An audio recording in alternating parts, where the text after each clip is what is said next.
अस्सलाम वालेकुम। अगर आपको मेरा नावल पसंद आए तो वीडियो को लाइक और शेयर करें, चैनल को सब्सक्राइब करें।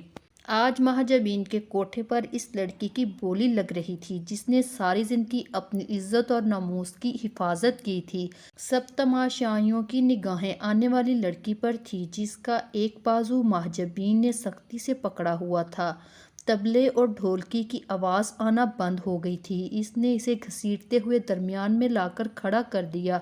मासूमियत इसके चेहरे से आया थी। सब लोग इसे आंखें फाड़े देख रहे थे। इसके गिर्द लिपटा दुपट्टा महजबी ने झटके से खींचकर दूर फेंक दिया। इसने बेबस नज़रों से इस चला-सिफ्त औरत को देखा। खुदा के लिए ऐसा मत करो, मैं ऐसी लड़की नहीं हूँ।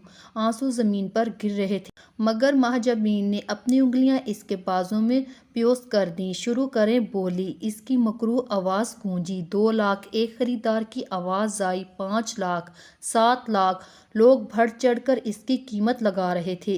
इसके वजूद पर लर्ज़ा तारी हो गया। इसने सख्ती से अपनी आंखें मींच ली। नहीं अल्लाह, ए अल्लाह पाक, इस जिल्लत की ज़िंदगी से बेहतर है आप मुझे मौत दे दें। मैं ये ज़िंदगी नहीं गुजार सकती। मुझे इज़्ज़त की मौत दे दें। इन भेड़ियों से बचा लें। मैं ये सब नहीं सह सकती। मुझे इस मुश्किल में अकेला ना छोड़ें। आप तो शाहरग से भी ज़्यादा करीब हैं। मेरी इज़्ज़त की हिफाजत करें। मुझे यहाँ से बचा लें। आंसू इसकी आंखों से निकलकर कारपेट में जज्ब हो रहे थे। इसका झुका हुआ सर कुछ और झुक गया। वहाँ बैठे तमाम इज़्ज़तदार लोग इस अनमोल लड़की का मोल लगाने में एक दूसरे से बढ़ रहे थे, लेकिन वो सख्त बैठा इसके लरजते हाथों की पुष्ट गिरते आंसू देख रहा था। ये नहीं था कि वो उसने कभी खूबसूरत लड़कियां नहीं देखी थी, लेकिन इस लड़की में कुछ और था। वो सबसे मुनफरिद थी। 10 लाख। एक और तमाशाई की आवाज़ आई। महजबीन की तो बाछें खुल गई। इर्द गिर्द क्या हो रहा है इससे बेखबर वो यकटक इसको देख रहा था। महजबीन ने चारों तरफ देखते गिनती शुरू की। 10 लाख एक। अल्लाह जी प्लीज़ मुझे बचा ले। वो आंखें बंद किए अल्लाह को पुकार रही थी। 10 लाख दो।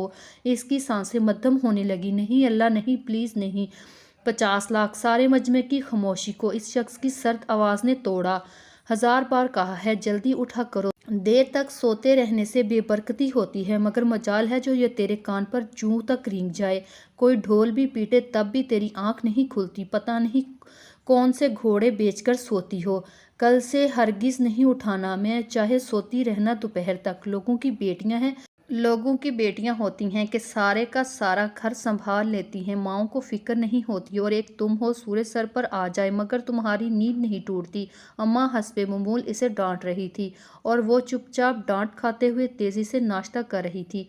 आहिस्ता आहिस्ता खाओ, उठाने नहीं लगी हूँ मैं तुम्हारे आगे से। अम्मा ने गुस्से से देखा। नहीं अम्मा, वैन ने आ जाना है, लेट हो जाऊंगी मैं, अभी बुक्स भी रखनी है। इसके बस इतना कहने की देर थी। अम्मा फिर से शुरू हो गई। हाँ तो किसने कहा था आधी दोपहर तक सोती रहा करो। कितनी बार कहा है रात को हर चीज़ तैयार कर कर रखा करो, पर तुझ पर असर नहीं होता।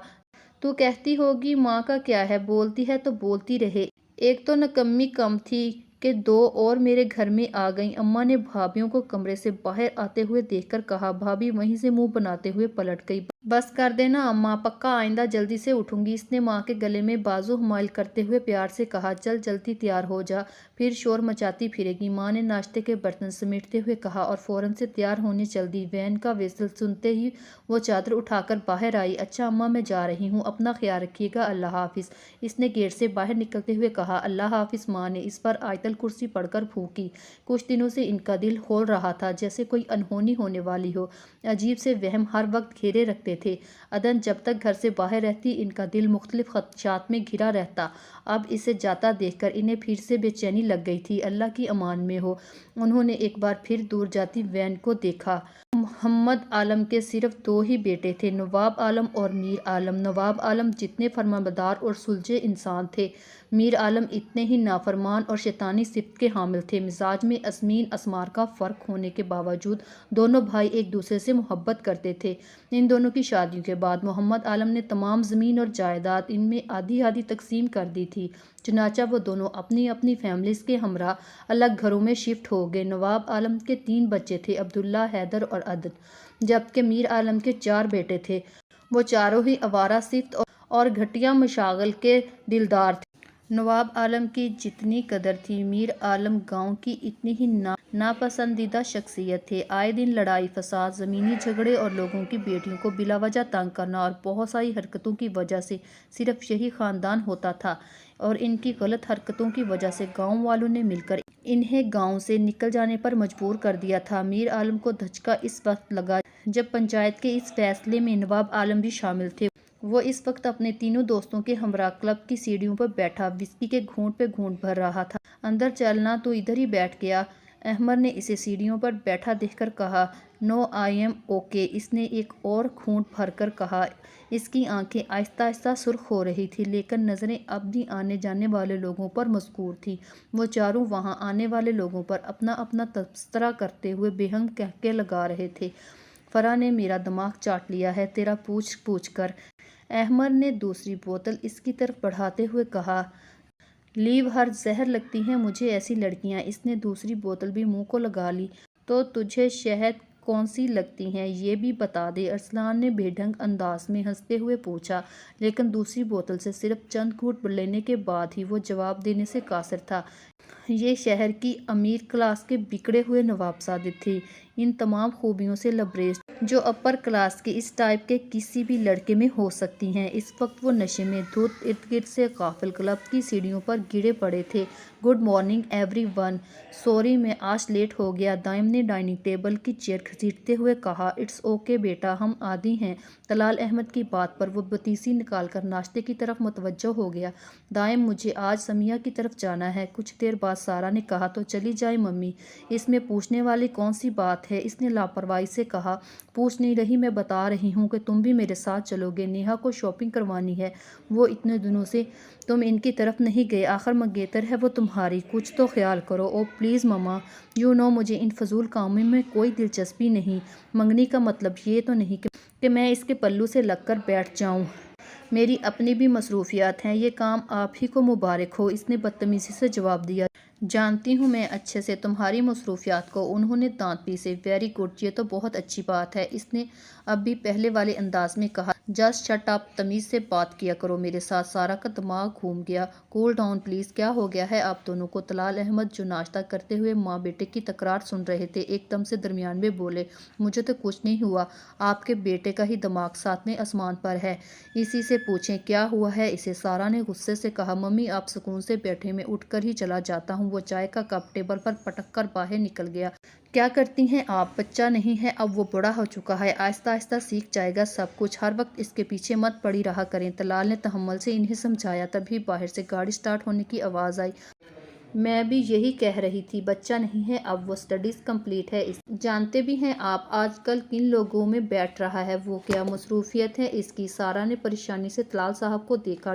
डोंट वरी, इस उम्र में औलाद ऐसी ही होती है, करने दे जो वो करता है, समझ जाएगा आहिस्ता आहिस्ता। उन्होंने लापरवाही से सर झटका, समझ जाएगा नहीं, आप समझाए इसे, कल से अपने साथ ऑफिस में लेकर जाएं, जिम्मेदारी जब सर पर पड़ेगी तब ही अकल ठिकाने आएगी। सारा ने फिर से जोर दिया, ओके ओके जस्ट रिलैक्स, बात करूंगा मैं इससे, उन्होंने आराम से कहा। इनकी बात सुनकर सारा भी खामोशी से जूस पीने लगी।